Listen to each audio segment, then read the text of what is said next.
You wake up one morning and everything you once relied on, your beliefs, your comforts, your sense of certainty, has vanished. The world feels indifferent.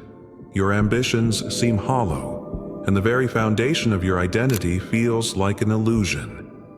You realize that most people around you are simply following invisible scripts, avoiding suffering at all costs, mistaking comfort for strength. But what if suffering isn't the enemy?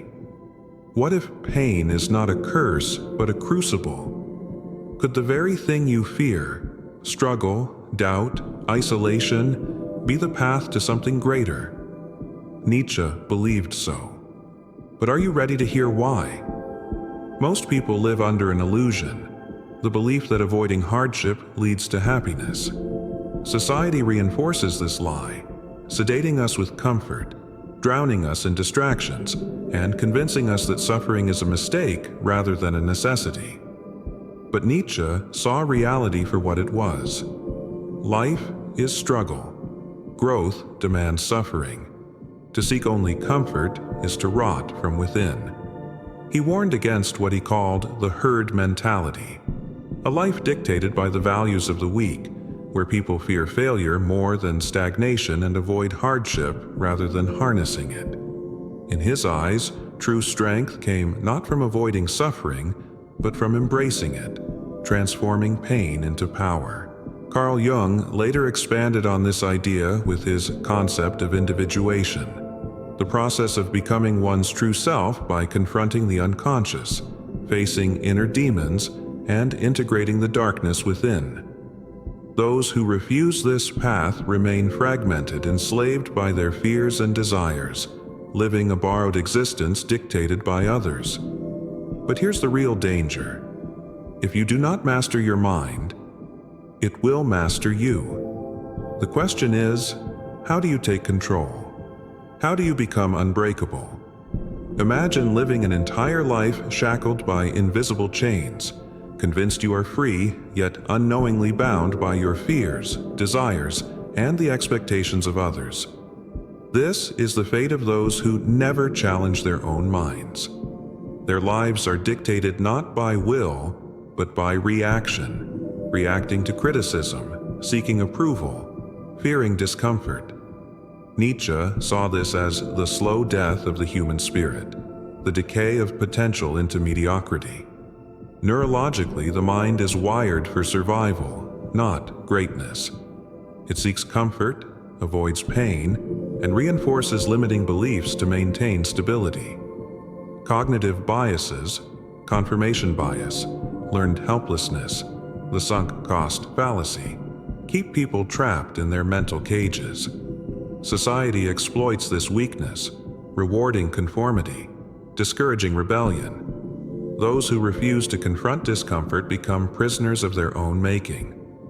But there is another path, a path that requires rebellion, not against the world, but against yourself. Rebelling against your own mind is the hardest battle you will ever fight, because the enemy knows your every weakness. Nietzsche's answer? Amor fati, the love of fate. Instead of resisting suffering, embrace it. Instead of fearing struggle, chase it. Hardship is not an obstacle. It is the forge that strengthens your will. Every time you silence your inner critic, you grow weaker. Every time you seek comfort, you betray your potential. The solution? Willful suffering. Train yourself to seek discomfort deliberately. Challenge every belief that limits you. When your mind says, "I can't," respond with, "Then I must." This is how you become unbreakable. History's greatest minds, Nietzsche, Marcus Aurelius, Viktor Frankl, understood this. They transformed suffering into power. If you refuse to break, the world cannot break you. And when you embrace suffering, something remarkable happens. You unlock the final, most powerful realization. Imagine standing at the edge of a vast abyss, staring into the unknown. Every fear, every doubt, every insecurity you've ever had whispers from the darkness. This is the moment that breaks most people. But Nietzsche tells us, this is where true power begins. You have spent your life running from pain, from failure, from the burden of existence itself. You have sought comfort in illusions, validation from others, and meaning in distractions. But here is the brutal truth.